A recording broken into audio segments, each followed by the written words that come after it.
I'm so excited. Let's go. Let's go. I want to do it now. Literally. I'm like, move the microphone or some shit. First ever podcast. I'm like, Yeah. This is Don't good. This is exciting. what the hell am I doing right now? We're like, we've like just set up for this first time. It was so funny. We were like, okay, let's go get our mics today. And we were like, I was not anticipating doing this podcast like today. I was like, I woke up with like this croaky voice this morning and I was like, I don't know. I was like even trying to take like my YouTube video. It's a good and job. I was that, like, I was literally sounding like an actual frog.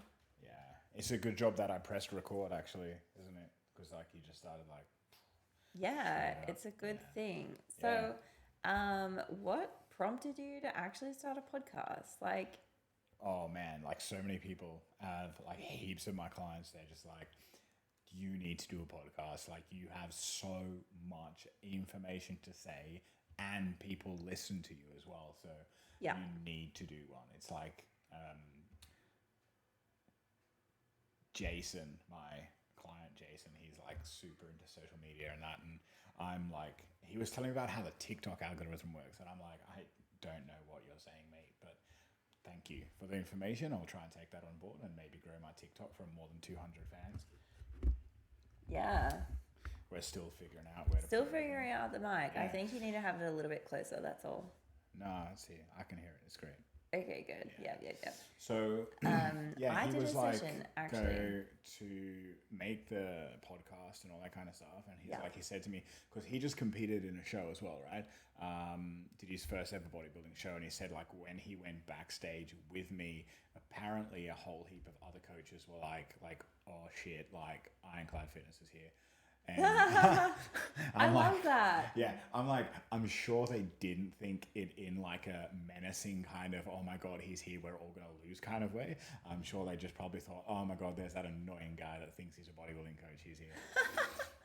I don't think so. I think they meant it as like, oh my God, like they're literally here to slay. Like, Yeah. yep. We did okay. Jason did pretty good in his first show. I think came fourth in his first line. He did. He did really well. Like 15 people. And then Nick won the show, basically. Yeah. Yeah, that was pretty cool. That was ace. Like, that was such a long day too, and especially for the guys Yeah. to compete. You know, like they competed in the morning and then they competed in the afternoon too. So it's such a long day for an athlete to be like on game, you Yeah. know, like It's especially huge. to But look. we're not here to talk about that. No, today. we're not here to talk about that Today today. is the first podcast, guys. This is the first ever podcast, like new onto the YouTube channel for you guys that are watching it right now. For all you that are listening at home, driving your car or something like that on Spotify or any other podcasting platform. Thank you so much for joining in. All the links to social medias are in the description of the YouTube video, and Mad's done a podcast before. Can you put links to to other websites in like podcast? Yeah, of course. Okay, so we're gonna put all the links to like the YouTube channel, social media, all that Yeah. kind of stuff, everything into the description on like Spotify and any other podcasting platform that we put it on, providing that we can actually put it there. We definitely will make sure that we can put it there though. But you can follow us at our handles on Instagram gosh, at Madeline Snacks Fitness, or what's your handle? Yeah, at semi_swole_simo. So at semi_swole_simo. Love on it. Instagram, yeah. Yeah. And of course, like the Ironcast is the Ironclad Fitness podcast on Instagram and YouTube. So the _Ironcast, right? Both platforms. So that's pretty cool. But I Love thought that. today what we'd do is we'd get kind of stuck in, and there's probably a lot of people out there that have been following me or you on social media, and maybe they don't know too much about us, and they just kind of follow us, too shy to ask us a question or something like that, or people that are brand new to and they have no idea what we're about, and they're like, who are these two guys that claim to be some of the best bodybuilding coaches in Australia right now in the natural sector? Who are these guys? So what I figured is we'd get 5 questions Yeah. that we'd write to ask the other person. Now I've got 5 questions to ask Mads. She hasn't seen them yet. Mads has 5 questions to ask me. I have no idea what she's going to ask. So I figured it'd be a really cool I'm a and bit fun kind of nervous. We interesting started way. to write these questions like half an hour ago, and I was like, oh my God, what is he going to ask me? Yeah, legit. So I figured it'd be a really cool and interesting kind of way to get like, you know, a 20-minute podcast, maybe 30-minute podcast going. We can elaborate on the questions a little bit. You guys at home listening can enjoy it and have a bit of a laugh along to what we answer. So I'll hand over to Maz and she can smash it out, I guess, with the first question and get stuck in. All right. How about we take turns? Let's do that. That's what I mean. Yeah, you All asked right. the first one. First one. What made you become a PT?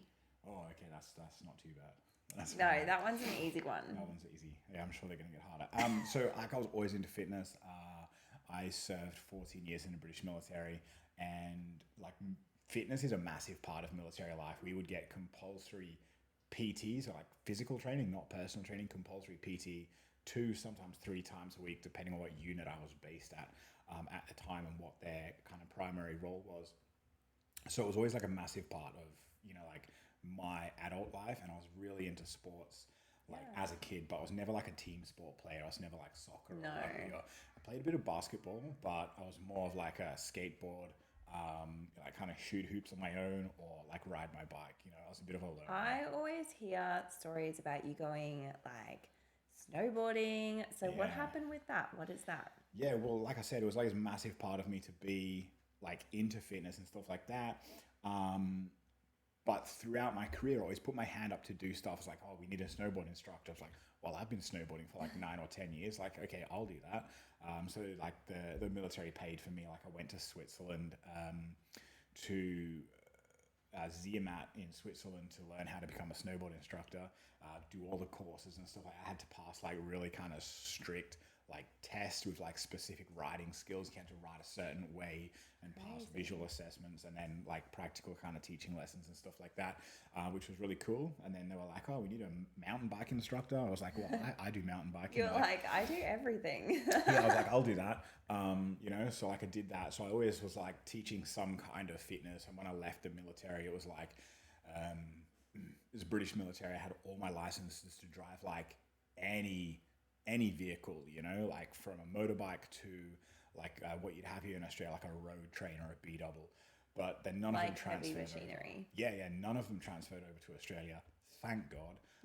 So I kind of didn't really have anything apart from like, you know, a security guard or like, you know, maybe like mercenary in Afghanistan or something like that, or like something to do with fitness. Yeah. So it was a pretty natural thing to just default back to that thought of like actually physical stuff is like what I want to do after the military. Like it was just kind of a natural thing. It was like, you know, like I didn't actually have anything to do. It was like when I was 17, I was in like kind of a dead end job. I didn't know what I was going to do. I was like, okay, cool, I'll join the military, you know. And then when I left the military, I had like 0 qualifications because I'd been qualified in the UK, moved to Australia, and nothing transferred over. So it was like straight up, what do you do? Like, okay, cool, I can shoot a gun or I can do something with fitness. So completely, you know, it was a kind of no-brainer really, just go straight into that. When I actually, just on the last note there, when I first met you, and guys, we've literally been together for like 4 years now. We just had this revolution the other day, I don't know, whatever. Revolution's right, the other day, and we were like, oh my God, that time has flown so quick. Anyway, the first couple of photos that I ever saw of you, really, like when we first got together, you showed me like these old photos and it had him like not even bodybuilding. It was like powerlifting or something over in like Cyprus. Yeah. So, you know, this guy, I was like, okay, he's been around the world. All right, I love that. Okay, so next question. What do you have for me? No, it's me to ask a question. Sorry about that dog. There's dogs everywhere. Yeah, literally. We actually... So now it's my turn. Yeah, anyway. Moving on. So Mads can just go as well. Like she can just talk and talk and talk. I can. So, all right. So mine's kind of similar question, but a little bit different. It's not like why did you become a PT? It was more so like what got you into fitness. So not like actually being a fitness coach, but like why did you start your fitness journey? Oh, literally. I remember thinking I literally just want to look good naked. Like I just want to wear bikinis all day. Like I love the summer weather, guys, and I honestly feel like I dreaded as a woman. I wanted to look freaking hot. Okay. I wanted to be that girl that like I used to pin on my Pinterest all the time when I was like 21 years old. I would like jump onto Pinterest. I don't know if anyone else uses that right now, but I did this poll actually on Instagram not long ago. Some people use it, some people don't. But there always used to be like hot bodies on there. I used to pin the ones that I wanted to look like. These girls had like washboard abs. Like I just wanted to be like someone who I felt like I could dress in whatever, and I knew that whatever I put on my body, if it didn't fit right, well, that wasn't my problem. It wasn't like, I could buy something and like I was like, oh my God, like my fat roll is coming out here, or like I just feel really uncomfortable all the time. Like I was like that time when like you've not had that yet, hey, because this is like your first bodybuilding show coming up, but it's like anyone that's done a bodybuilding show can like attest to this. It's like when you do your first bodybuilding show, you feel amazing, and then like kind of 6 weeks after, you've put on like maybe half a millimeter of fat tiny on your rib cage, kind of here, and you sit down and you're like, oh my God, I'm so fat, I can feel like everything, and then like you get up and you still got a six-pack, but because you can see that, you're just like, you're so uncomfortable because you're not used to it. So and like I just wanted to know that no matter, like I just also wanted to feel strong. Like yes, sure, that kind of came with it, and I was like, I would either see people who looked really attractive, or I also followed people who lifted like heavy things, and I was like, she looks amazing, but she also like is so gangster, like she lifts like a boss. Like I want to do that too. So I was like, I looked into, I guess, like the first couple of ways to kind of try and figure that out and do it, but it probably wasn't for a couple of years that I actually like got a couple of things that worked for me, in that space. So yeah, cool. All right, second question for you. What was one of your first standout moments as a PT, like positive? Oh, This one may be tough. yeah, that's tough because there is so many. I think like it's gonna have to be, yeah. Because you always talk about like the friendships you've made, and like probably the biggest thing that you told me about once is when you had been PTing for like a couple of weeks, and then you said to like one of the biggest guys in the gym at the time. Yeah, I remember that. That was pretty cool actually, and I was like, I hadn't actually spoke to anybody that day because I was living with my sister, and she was up for like work. She'd get up at like 5 a.m. Yeah. She was working in Kedron, living in kind of like Burpengary, Deception Bay area. Yeah, like Brisbane. Yeah, and but she was like traveling into Brisbane City for work in the morning. So she's like getting up at 5, but I had like first client at 5, so I'm like up at 4, getting ready, go to the gym. And this guy this isn't the standout moment, but this is a cool story. Yeah. And this guy, I walked into the gym, I hadn't spoke to a single person that day, and he was like the first guy I saw when I walked into the gym, and he was like, "Oh, you must be the new PT." And I was like, "Yeah, bro." And he's like, "I've heard really good things about you. Like, you really know what you're doing." And I'd been a PT for like 3 or 4 weeks, and I was just walking in to go and greet my first client, so that was like really, really cool. There was another really cool moment when my client, who's now probably one of my closest friends here in Australia, Pat, when Pat did his first bodybuilding show, and he came 5th in the open class lineup against some really, really big dudes. And that was really cool. But at the same time, I didn't really have a lot to do with his prep because I kind of moved to Australia, became PT, and I kind of only took over everything about 8 weeks out. So a lot of the stuff he'd actually done all on his own. Oh my God. I didn't realize it was actually so close to the show that you took him on. Yeah, it was, and I literally knew nothing as well about how to prep someone. I was like, yeah, I can help you, bro. Knowing, get him lean. Yeah, knowing that I wanted to be in that sector. So I bought this like bodybuilding coach's course. It was like $149. Oh wow! And it was the worst course in the whole world. It was basically like, eat like tuna and rice cakes and like, cherry tomatoes. Oh my God. And then like don't drink any water the week before stage. And that was like the course, right? No. Is that when you learnt that not drinking water was probably a bad thing absolutely, to do? because I got like, I did all this like water, everything, kind of like wrote it out for Pat, like it was in the book, it was like, God, this has got to be right, it's in the book. So, Yeah. And then he got there and he kind of like, he just looked so flat. And it was like, this guy's not getting a pump. What's going on? I didn't understand the whole like water being like, I've like followed all these instructions. Understand that you needed water in the body to pull the glycogen into the muscles, and the sodium helped. I didn't understand any of that. Yeah. And then like kind of halfway through the night, because he had a few lineups, it's like by the last lineup, which was the open class, or when he placed fifth, he had some water. He's like, I'm so thirsty, I need some water. I'm like, okay, drink, and he's like had some food as well, and then he started like filling out and getting like veins coming. And you were like, that's when the magic happens. Yeah, I was like, wait a second, Yeah. But again, that wasn't it. Wow. The best, like kind of like most like memorable, like standout moment was, I guess, the competition that put me like kind of on the map as a comp prep coach. Yeah. And that was the next comp prep client, which was Sam. Was she your second? Yeah, she was my second ever. Mads actually knows Sam from before me and Mads got together. That's a story for another day. Yeah. Yeah. But Sam was my second prep client. I was like, she picked me out of like 3 coaches. I was on her short list, and she picked me out of 3 different coaches. What made her pick you though? You'd have to ask her. I really don't know. I'll need to ask her that question. Yeah, no, you.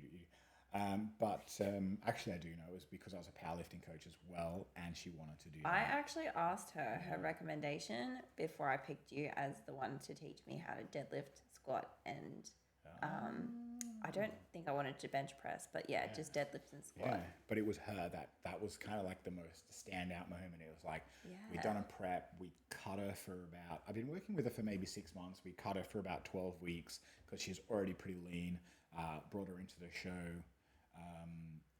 Didn't dehydrate her as much, but I still didn't know everything that I know now. But she placed second in like every category. Yeah. She didn't enter the first timers. Although she was a first timer, she did like novice, Miss Fitness, sports model, and like novice in Miss Fitness, novice in sports model, and like open class in fitness and open class in sports model. And she placed second in each.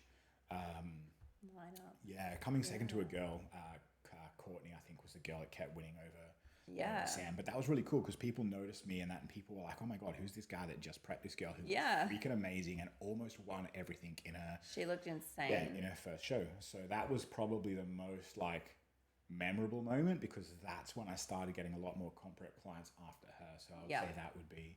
Yeah. They were like, okay, he knows his stuff. Yeah. So my question for you is, again, similar because we're coming into the competition kind of realm. Okay. Like why do you compete? There's so many reasons behind it. It's like, why do you compete? Oh my God. I think I personally love a really big challenge. And I've always wanted to push myself just that extra bit more all the time with everything that I do. I think like when I was younger, I always wanted to overachieve. I always wanted to do really, really well in just one thing and like be really good at it. I hate being a jack of all trades. Like I literally feel like a mess when I do that. So for me, it was like for me to enjoy something, like, yes, I love the physique that these ladies were displaying on stage, but I'm like, you know what? Like if they can do that, I can do that too. And I knew that when I started training, like I just trained for the love of it. But I always had that in the back of my mind to be like, you know what, like maybe it might be for me one day, but it wasn't actually until you prepped Sam and I saw her results that I was like, holy crap, like, wow, maybe I can do this too. I was right. That was the moment. Yeah, I think that sparked my interest in it to start with. And it wasn't probably until the next year that I was like, okay, this is how you actually start to train for it. And then that's when I started to go, okay, now I'm learning heaps more. And I think it just kind of spiraled from there. I was like learning more, soaking it up like a sponge. And as that started to, go that way, I was like, you know what, like the more I learn about it, the more challenging it becomes, the more I can teach people. And I was a teacher at the time, like in a past life. So I was like, you know what, the more I learn, the more I'm actually helping other people to help them do the same kind of, just make this like a healthy balance, because I love the fact that I could now look the way I wanted, but also eat the food that I liked as well. Like as soon as I had flexible dieting come into the equation, I was like, boom, buddy, right on the money. Like that's where it is. That's where the magic is. Yeah. But for the record, like when I first met Maz, and she's like queen of flexible dieting at the time, apparently. I was actually horrible at it, but like it was so bad. She'd have like, I'm getting my protein in, and there'd be like a tub of like YoPro. Yeah, and full on. It was like, really bad. There'd be like a big tray of stuff that she'd cooked. It was like crumpets, and there'd be like a thing of jam and a thing of peanut butter, and then like a tub of like I was the YoPro. biggest sweet tooth, and like I honestly had nights where I would maybe binge and stuff like that, and like try to fit as much into my macros, but it wasn't until later I discovered a lot more of appreciation for food and like the kind of science behind proper nutrition, right? Not just like if it fits your macros, but also the quality of whole foods and like what it can actually do to manipulate the way you look, if you have two kind of results. I was like, I eventually figured out that if it fits your macros, and someone who has structured meals as well as, eating foods that they like, they actually got way better results than what I would have. Yeah, and it's important to remember that as well. Like when you have flexible dieting, it's like there is an element of, and we'll go into this like in other episodes, like, so make sure that you do subscribe so you do learn about this kind of stuff. Yeah. Like, different foods have different thermic effects. Yeah. So like, different foods actually take longer to digest, obviously, but they also burn a different amount of calories through digestion. That's a thermic effect of food. So every single food you eat has some kind of thermic effect, and some is going to burn more calories than others. We'll really delve into that in another episode, but that's something that a lot of people don't understand. And then when they're flexible dieting, they're eating like different foods every single day, and they're never getting as good results as someone that's just kind of eating the same food every day and then having something else every now and then when they want to. Yeah. I think also like that's one of the biggest things that I struggled to digest in like information. I think it's a fact that I didn't want to accept, because I always had this craving for like sweet stuff. What's that actually satisfying? Like, and I didn't want to have like, I don't know, like rice and stuff like that. I was like, no, if I can have crumpets or something yummy, I will. Okay. And that was my mentality. Okay. Next question. What kind of clients do you love coaching most? I think you kind of answered that one before, honestly. Yeah,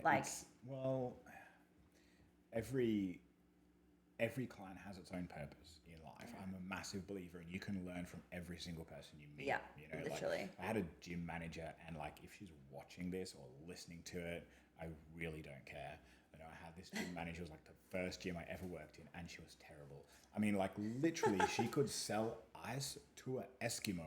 Like her selling process was like hands down the best I've ever seen to date. Like unbelievable. And like, again, like if she's watching, thank you for everything you taught me about sales. I really appreciate it. But your managerial skills leave a lot to be desired with. But I learned a lot from her in terms of like how not to be, but also how to sell. Yes.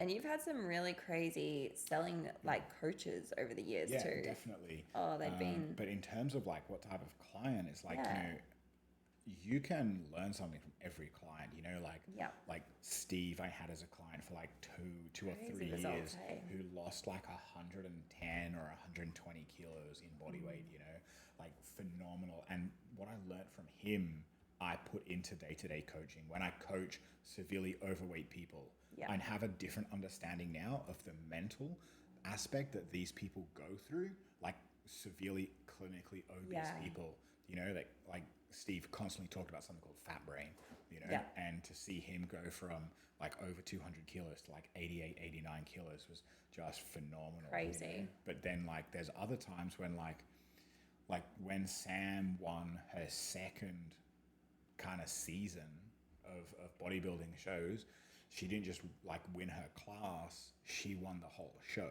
Yeah. You know, like, and she didn't just win one whole show; she won 2 whole shows back to back. You know, Crazy. and like that brought me to tears when she won that. It was like I was literally crying.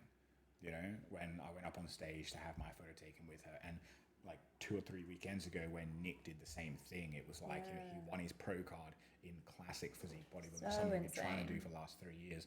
You know, it brought me to tears, and it's like that stuff. But then, you know, also seeing people like achieve just like 100 kilos weight loss, 50 kilos weight loss.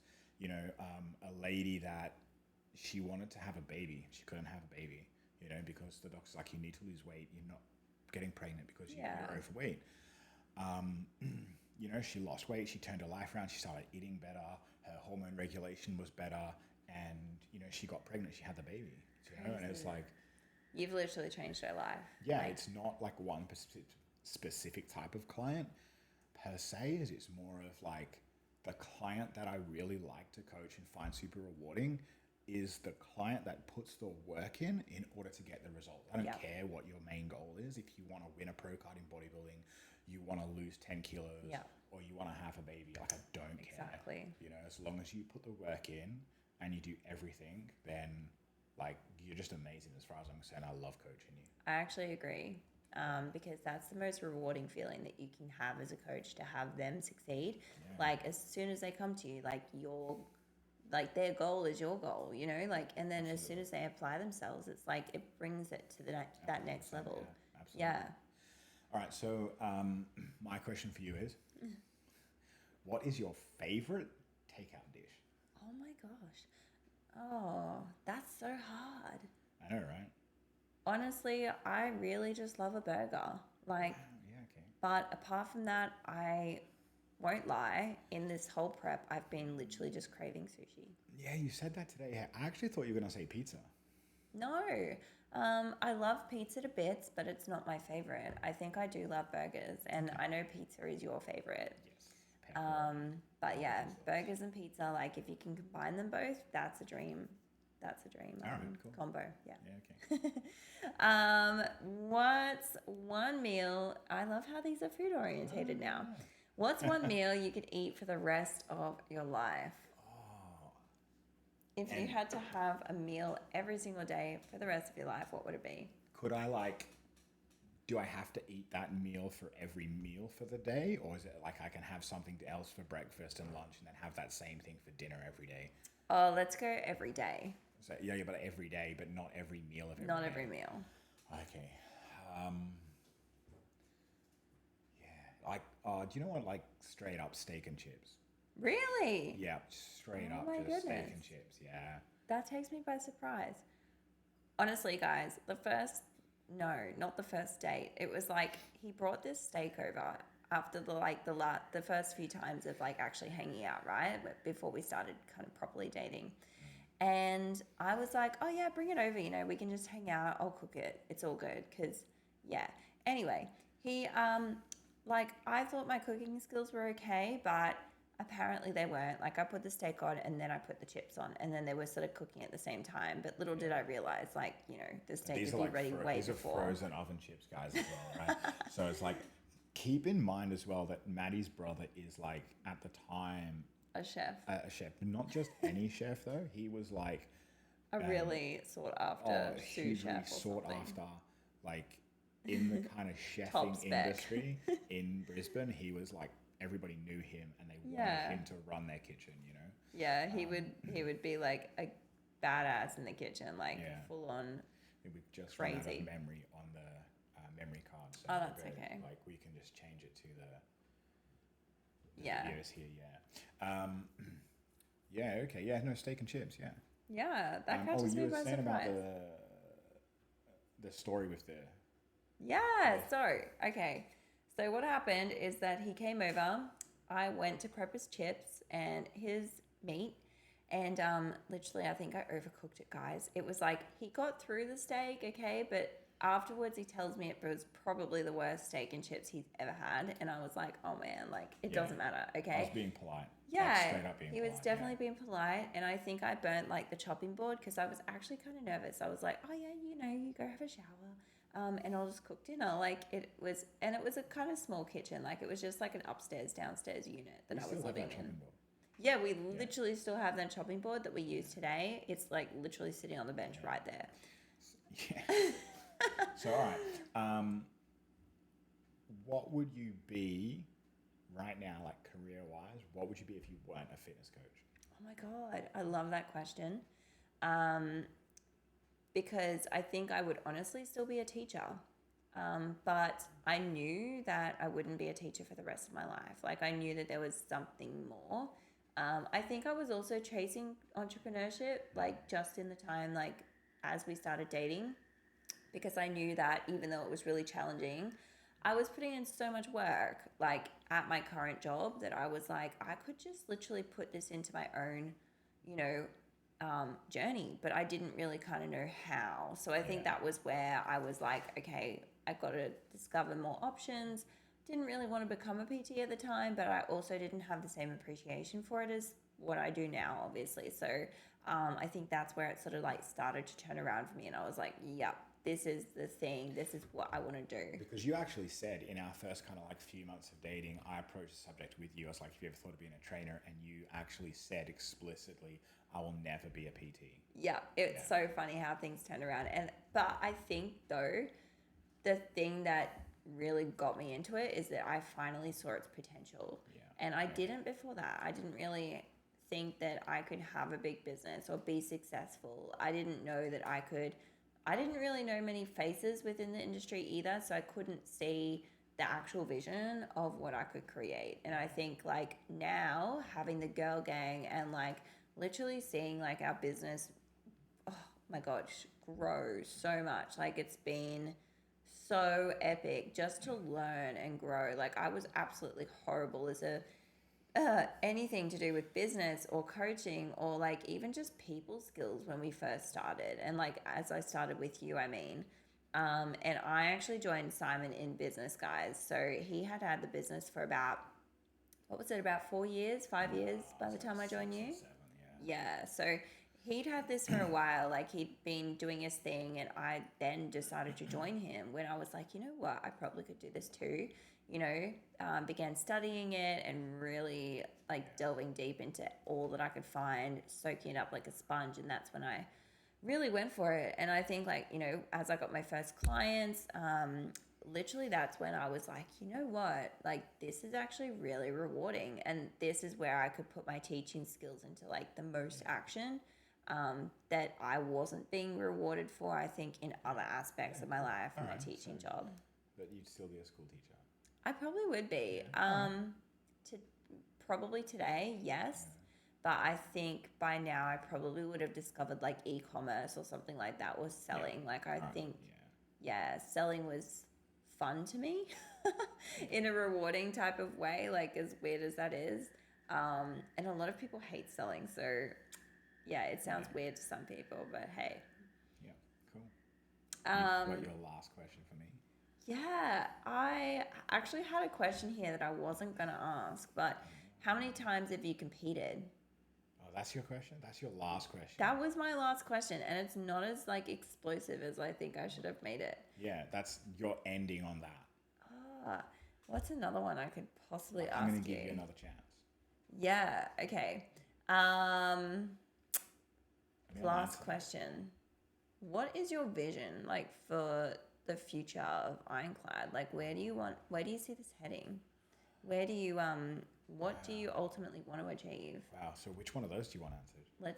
Yeah, that one. Yeah.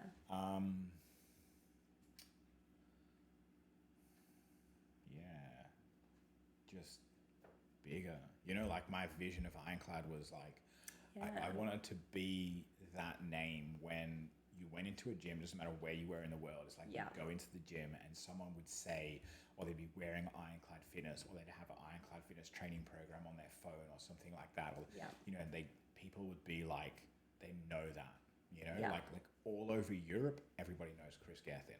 Yeah. You know, and like all over India, everyone knows Chris Gethin. Like a lot of people in the US know him, you know, like down here on like the Southern Hemisphere, it's like everybody knows Joseph Rakish.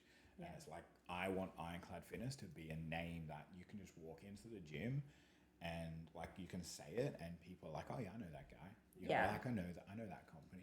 Exactly. They're good. Yeah, I think they're that's one of the biggest things that you've told me too. You're like, you know what? I just want to see our brand everywhere. Yeah. And it's not because it's like, you know, a vain thing to want for yourself. It's because like, you know that your product is elite. Like it is good quality. And like, that's something that I think this industry lacks. I think more of it comes back to helping people. Like, Yeah. yeah, that I know the product is elite, and I know that we are good coaches. Yeah. But it's more so of my first ever kind of real training partner is an American guy, pro strongman named Clint Darden.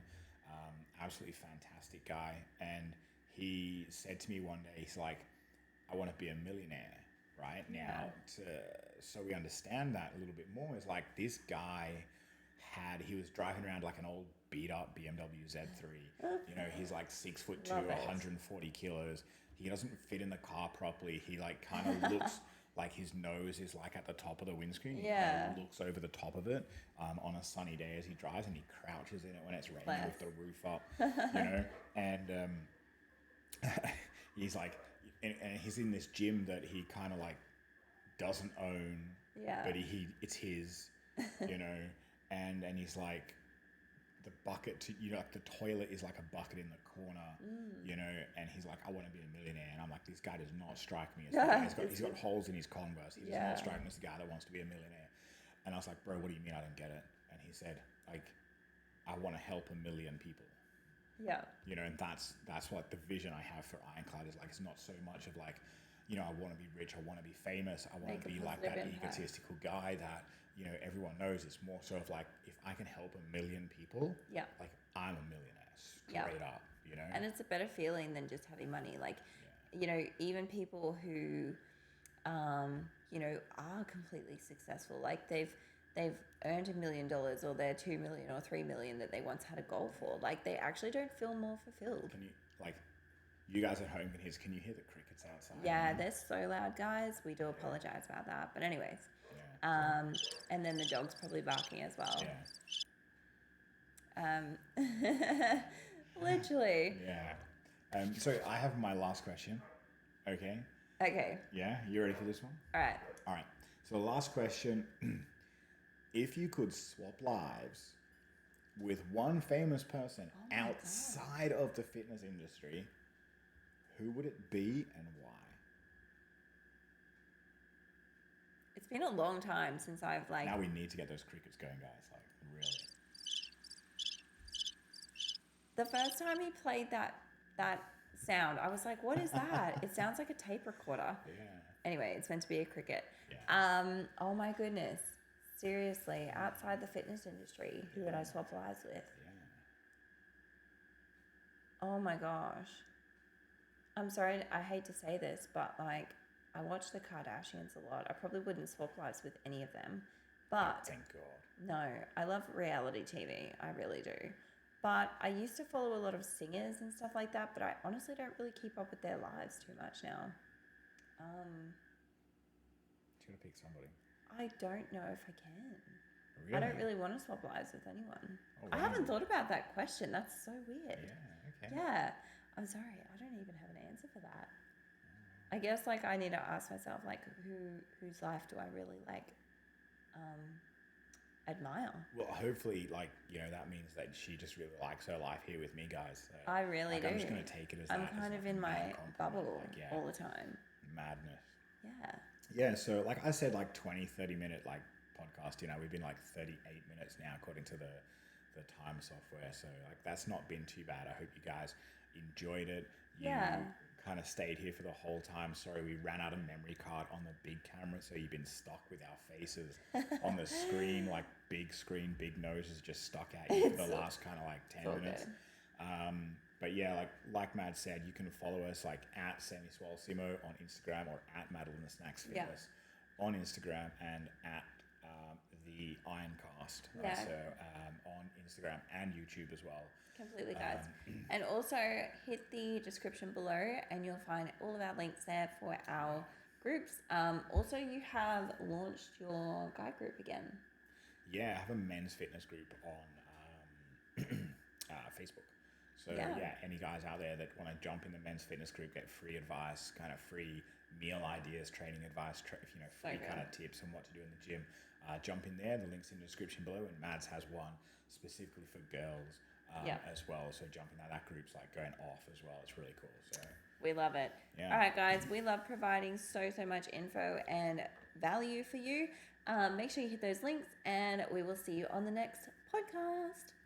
Next podcast we'll have a guest, our first guest. Yes, I'm excited. Yeah, I'm not going to tell you who it is, but he is an extremely successful natural bodybuilder here in Queensland.